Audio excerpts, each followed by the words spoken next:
Há algo acontecendo nos laboratórios do Brasil que o mundo ainda não percebeu. Não é barulhento. Não ocupa as capas das revistas de tecnologia. Mas quando você entender o que realmente está em jogo, verá por que essa história importa mais do que você imagina. Um grupo de pesquisadores brasileiros descobriu como resolver um dos maiores problemas da computação moderna. E o que torna isso verdadeiramente extraordinário é que ninguém esperava que isso viesse do Brasil durante 70 anos. A indústria de tecnologia inteira foi construída sobre uma promessa simples: faça as coisas menores e tudo fica melhor, mais rápido, mais poderoso, mais barato. Essa foi a verdade. Essa foi a lei e funcionou tão bem que ninguém questionava se um dia poderia falhar. Mas, agora, esse dia chegou e a solução não está vindo de São Francisco. Não está vindo do Vale do Silício. Está vindo de São Paulo. Do Brasil, a história começa com um problema que a maioria das pessoas nunca percebeu que existia. Um gargalo escondido no coração de todo computador que você usa. E uma vez que você vê esse gargalo, fica impossível não vê-lo em tudo. Pense em cada computador que construímos nos últimos 60 anos. A razão pela qual seus telefones ficam mais rápidos a cada ano. Por que seus computadores portáteis conseguem fazer mais com menos bateria? A resposta sempre foi a mesma: transistores menores.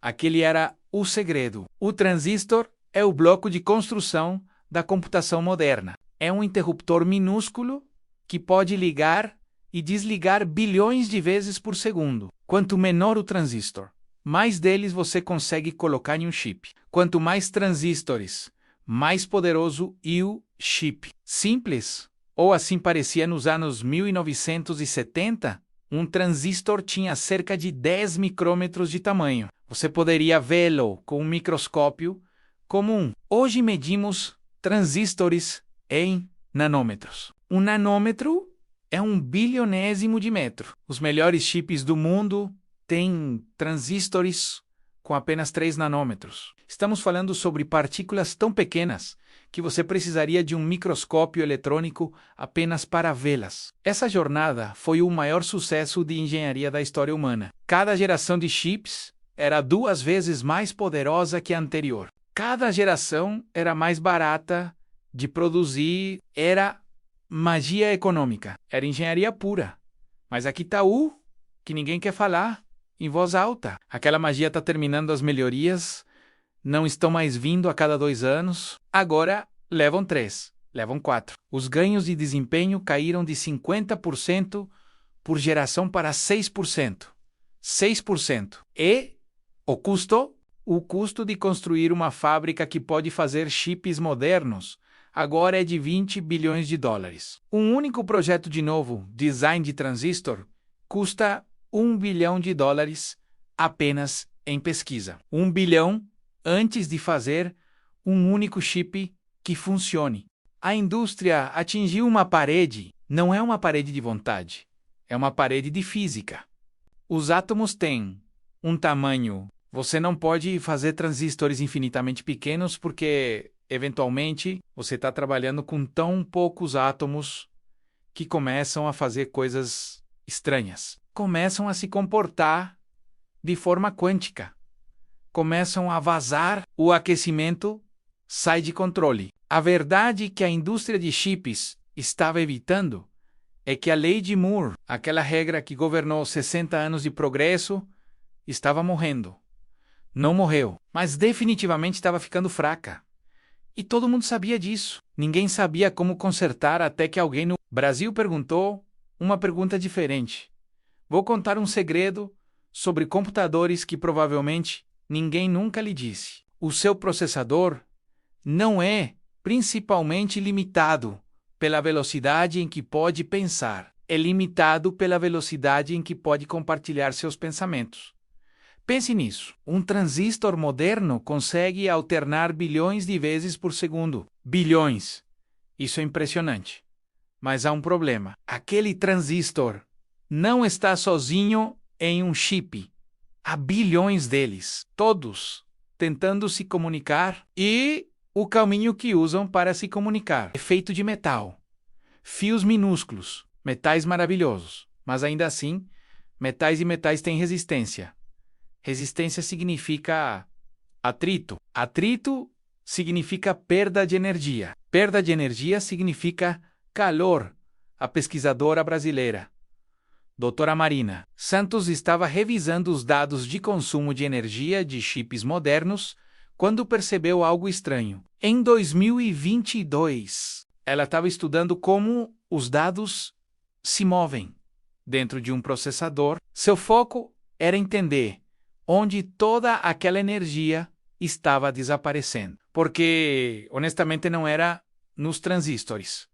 Não principalmente, os transistores eram eficientes, mas algo estava devorando 80% da energia de todo o chip. 80%. Ela começou a rastrear o caminho que os dados percorrem. Informações entram, transistores processam, informações saem. Mas esse ciclo acontece bilhões de vezes por segundo. E cada vez que uma informação se move de um lugar para outro dentro de um chip, ela precisa viajar por aquele fio de metal.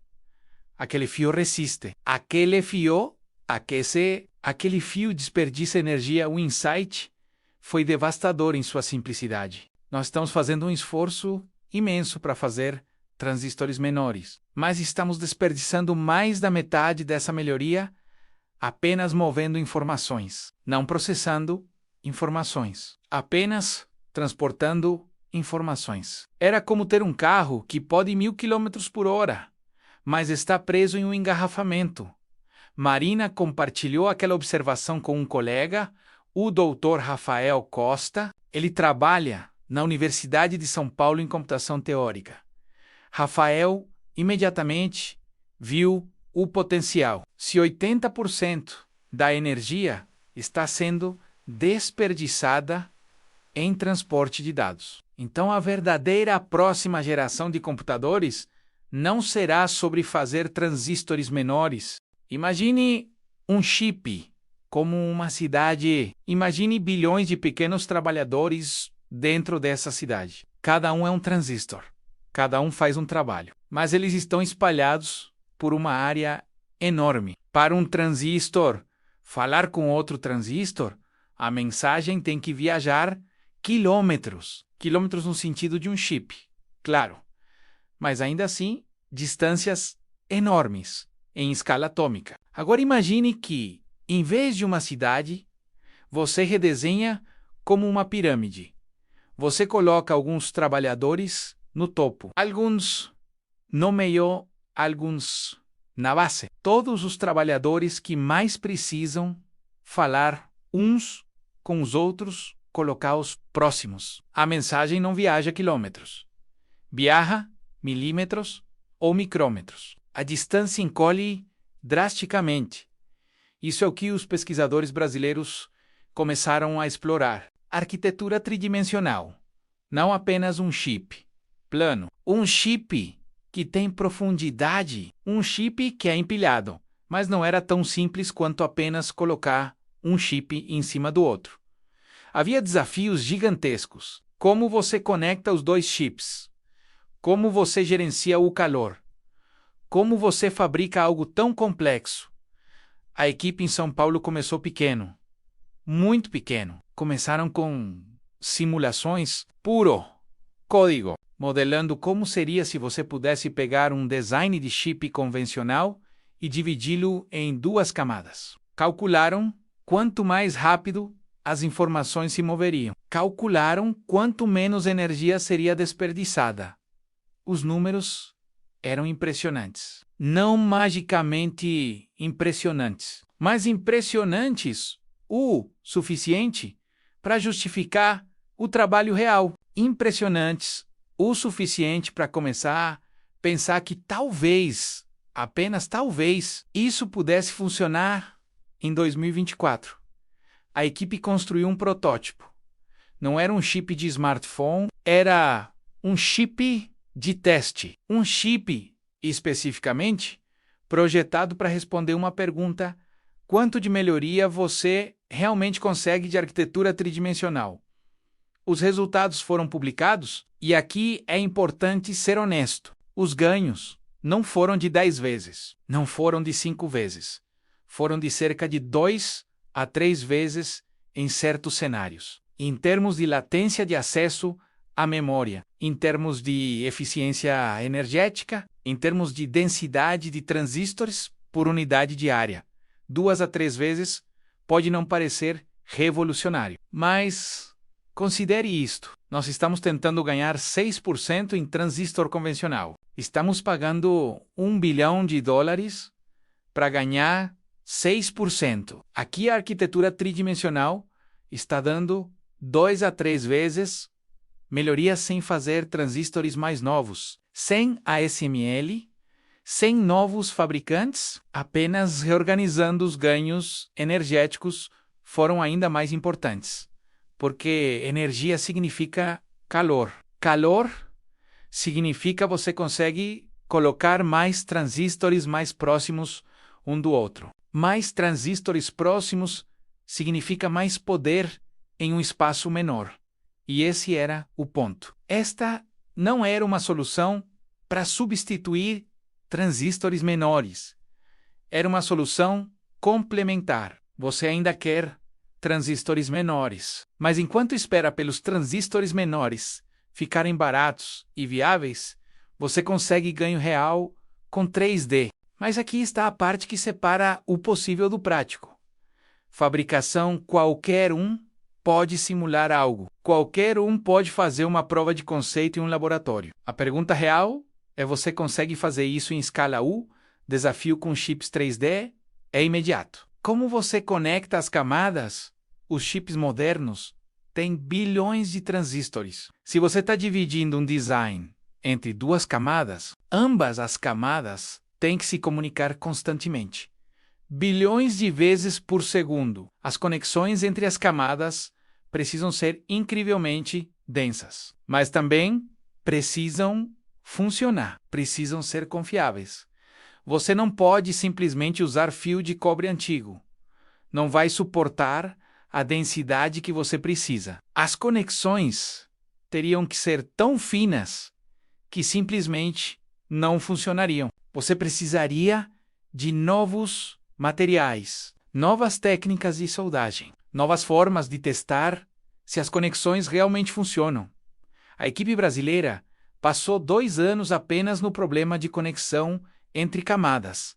Eles testaram diferentes abordagens, cobretons, neon, novos compostos de liga que ninguém tinha pensado. Tudo com espaçamento cada vez mais fino e depois ao calor. Quando você coloca 2 chips de lógica juntos, um em cima do outro, ambos funcionando, ambos gerando calor, aquele calor tem que ir a algum lugar. Em um chip plano, o calor consegue subir até a superfície e escapar. Em um chip 3D, o calor do chip inferior fica preso. Não tem para onde ir facilmente. Você construiu essencialmente um forno minúsculo. Os pesquisadores tinham que reinventar como o calor se move através de estruturas de chip, microvias canais de liquefação, novos materiais condutores de calor, materiais que pudessem levar calor do centro de um chip até a borda sem derreter o próprio chip. Esse foi talvez o maior desafio e foi resolvido, em grande parte, não através de novos materiais miraculosos, mas através de pensamento cuidadoso sobre geometria, sobre onde colocar componentes que geram muito calor versus componentes que não geram, sobre como o fluxo de calor poderia ser direcionado por volta de 2025. A equipe tinha um design que funcionava. Ainda era um protótipo, ainda era um teste, mas era um teste que provou o conceito. O que era verdadeiramente inovador não era nenhum componente individual, era abordagem integrada. Ninguém antes havia pensado seriamente em combinar 3D com otimização térmica, com novo design de material, com um novo método de teste, tudo junto. De forma coesa, quando você coloca tudo junto, você obtém algo novo. Você obtém uma categoria de chip que não existia antes. Não é exatamente a mesma que escalonamento tradicional. É diferente, é complementário.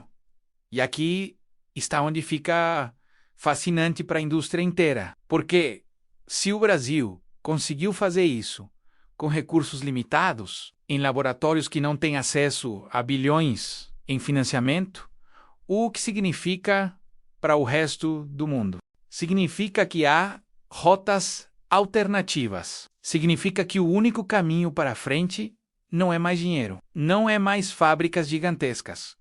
É mais engenhosidade, é mais pensamento criativo sobre o problema TSMC, a maior fabricante de chips do mundo. Começou a explorar 3D seriamente depois que viu o trabalho do Brasil. Intel fez o mesmo. Samsung investigou. Porque se é possível, então é inevitável. Se alguém consegue fazer, outros conseguem também. A equipe brasileira tem um roteiro. Primeiro, ainda estão refinando o design. Ainda estão reduzindo custos, ainda estão aumentando a densidade de conexões entre camadas. O objetivo é alcançar o que eles chamam de paridade, com 5 nanômetros, usando uma tecnologia de 7 nanômetros, com uma abordagem 3D paridade com 5 nm, usando 7 nm.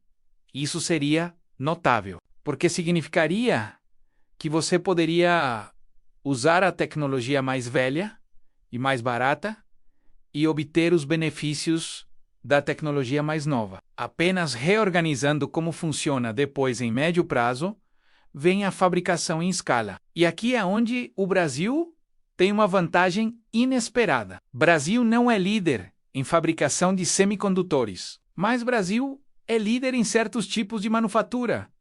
Precisa em engenharia de processos, otimiza, ou se você conseguir fabricar chips 3D em escala no Brasil, consegue fabricar em qualquer lugar.